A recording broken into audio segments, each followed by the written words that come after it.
turtles and I are both excited. So many people care about hybridization in turtles. So to get kind of started off, I think generally when we think about hybrid systems, we generally kind of just think about a couple populations or species that are somehow locally adapted to the environments from which they're native to. When they come in contact, you can have all sorts of different things that happen. We can kind of think about these typical Barton-Hewitt stable tension zones, whereas hybrid individuals actually have a little bit lower fitness in either parental population, and these hybrid zones are typically maintained by a constant influx of individuals in kind of either parental population. We can also kind of think about ways that hybrid zones might move, either through a genome or through a landscape, where one parental population might have larger effective population size.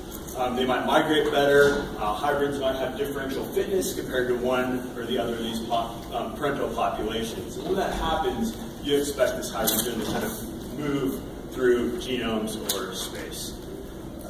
So I kind of think about what's going to happen to a hybrid zone kind of on this spectra, and a lot of it depends on the fitness of those hybrid individuals themselves. So you kind of have everything going on from systems where hybrids have really low fitness, so this would be something like hybrid sterility, and this can actually result in outbreeding depression and even extinction of one of these parental populations, through sex. You can also have hybrids that are incredibly fit, and when this happens, you might have something going on like genomic swamping, where although some of the genomic elements of one of these parental populations might remain through time, they're not going to remain maintained as they had originally evolved. And somewhere between kind of these two extremes, or while we're on our pathway to these extremes, we can understand and recognize that not all those are moving through these hybrid zones at the same rates. So we can expect the probability of ancestry of each locus is going to be equal to the hybrid index of that individual, right? So this is kind of our basic probability. However, some loci are going to be moving either more slowly or more rapidly through these hybrid zones due to selection. So we can have loci that are, maybe have positive selection on this novel background, and they're going to move more rapidly than expected under this base probability. And reciprocally, and these would be positively selected loci, reciprocally we can have loci that are underdominant or moving more slowly through this hybrid zone as expected. This is all stuff from Gompert and Berkeley, which is fun stuff. So to kind of introduce us to the system, this musk turtle system, this genus Sternothrus, I'll try to give you a quick and dirty explanation of what's going on. We have two species, Sternothrus depressus, the flat musk turtle, which is a little federally threatened species, and recent work has shown it's actually populations are decreasing quite rapidly. And we have Sternothrus pelter, the striped neck musk turtle. These kind of live in the southeastern United States. Depressus is endemic only to the upper Black Warrior River Basin in north central Alabama. Its distribution is kind of completely donutted by that of Peltifer. However, they really only come in contact as this Black Warrior River crosses the fall line, which separates upper Appalachian plateaus from the Gulf Coastal Plain. And so we transition as we go down the river from this kind of rocky habitat for which this flattened phenotype is thought to have been adapted to, and sandy bottom rivers in the Gulf Coastal Plain. Originally, people kind of thought some of these animals in this region are morphologically intermediate and suggested there's some sort of introgression going on between these turtles. However, some follow-up work on morphology of animals kind of collected from the 40s through the 80s showed that probably wasn't really the case, or at least that was the conclusion of that study. So we kind of have this putative, maybe not hybrid zone that's currently not really recognized by management agencies and people that care about this turtle. However, some recent work I've done has actually shown pretty strong evidence for unidirectional mitochondrial integration from Peltifer into Depressus. And so we see a nice clade of Depressus haplotypes of animals from up here, and then we see this clade over here of Peltifer haplotypes, and most of these animals are Peltifer from throughout their distribution. However, many of these animals are these Depressus, or all these orange bars are these Depressus right here. So kind of the goals of what I want to tell you today are we want to determine the extent of genomic integration between Peltifer and Depressus, including the directionality of gene flow, where those animals that are perhaps hybrids are usually Peltifer or Depressus. And we also want to infer if this is recent or historic, because I forgot to tell you, people that are suggesting hybridization going on in this system thought of as mediated by lock and dams put into the river to facilitate removal of coal from this basin. So we've completely impounded and messed up this river system. We also want to infer possible mechanisms for this introgression. Is it stochastic? Has it been going on for a long time? Is it driven by selection? And is it perhaps driven by demography? So it's just these major changes in population size of depressants perhaps causing or driving introgression in the system.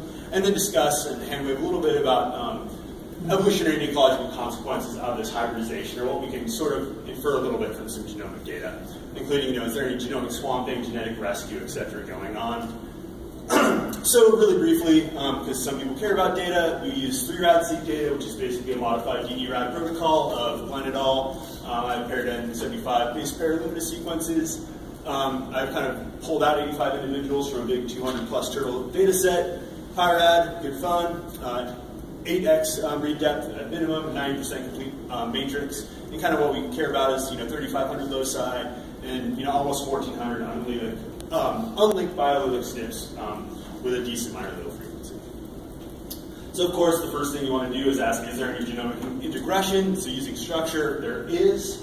So we have depressus individuals from the range of depressus individuals from this putative hybrid zone, which are all completely admixed, and pelter from the rest of the distribution.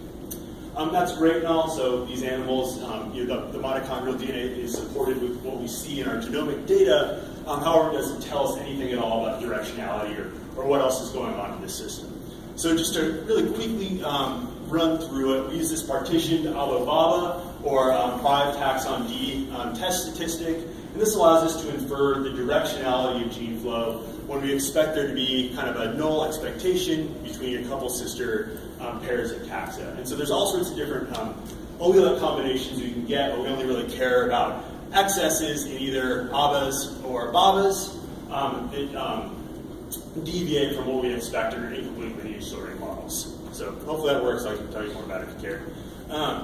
And what we do find is we find really strong evidence for unidirectional introgression from peltiver into these putative hybrid zones. No evidence at all of introgression from peltiver into any of kind of our pure depressus populations. And also, though I'm not showing it, and you kind of flip everybody around, there's no evidence of any reversal in introgression at all, either from depressus into peltiver. It's a pretty insane statistic. And pairwise comparisons for all these animals, that's an average, but it's massive. They're all significant. Kind of fun.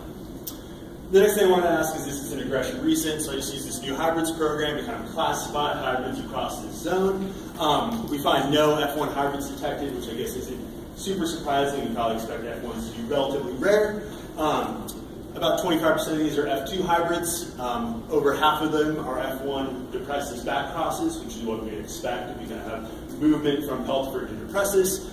And then, almost 14% of these things are unclassified animals. I think what's really interesting, these unclassified animals are most likely animals that have been around past our F2 back crossing that I kind of allowed new hybrids to detect.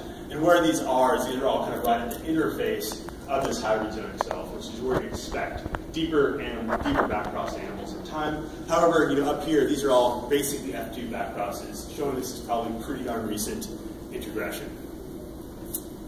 So then I wanted to kind of understand if we have any sorts of selection that are driving this introgression in the system. So I use this Gompert of Berkeley Bayesian genomic Klein model to look for outliers. And so we see, most of the genome of these things is kind of following along this neutral expectation of this 50% proportion of ancestry to 50% hybrid index. However, we also see really strong evidence for a bunch of alleles, or a bunch of loci that are underdominant. So these loci are almost fixed for depressus, no matter what your hybrid ancestry is. And we see evidence for quite a bit of loci that are actually directionally selected upon. So no matter what your hybrid ancestry is, these are fixed for peltiver haplotypes at those loci.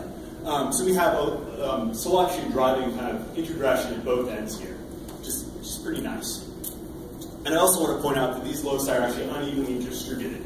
So we have kind of, no matter what our statistical confidence we use in detecting these outliers, we can show that there are more loci that are undergoing directional selection, so driving introgression from peltiver into depressus, than kind of the other way around, which is nice as well. And not to tell too fine of a story or anything, but it is kind of nice, and it's cool to see this actually works with rad data when you go through and find these loci and blast them. Many of these things flash out to nice non-synonymous mutations that are fixed either in these underdominant or overdominant positions moving through this hybrid zone, which is pretty cool. So we have genes responsible for things like development, immune system function, DNA repair, transcription, or single transduction. So I can't really say, wow, you found the gene, but it's kind of nice. At least, kind of proof of principle that these aren't just, random outliers and don't have enough signal to say anything. So overall then, in summary, hopefully I've been able to show you pretty quickly that in this depressive cultivar system, we have hybridization that's going on that is unidirectional, it's recent, and then it's mediated by selection. I can't say a whole lot without doing some stuff like Sarah Fitzpatrick's excellent work understanding demography of how different sorts of hybridization can go on. But I do think because we have a pretty large percentage of these loci that are underdominant, that can really only occur due to some sort of outbreeding depression. So there has to be at least some level of outbreeding depression in the system. And whether or not there's genomic rescue going on, I kind of don't know. But because these loci are being selected for, at least in this kind of novel system, like these are places you find these turtles now. This used to look like that, 50 years ago. Whether or not these loci are kind of being selected for in this novel habitat, and rescuing these turtles in this new environment could be going on.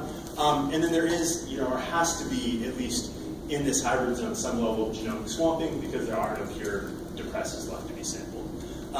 And so I think, we can say at least hand wavy, this is probably also mediated a little bit through anthropogenic change.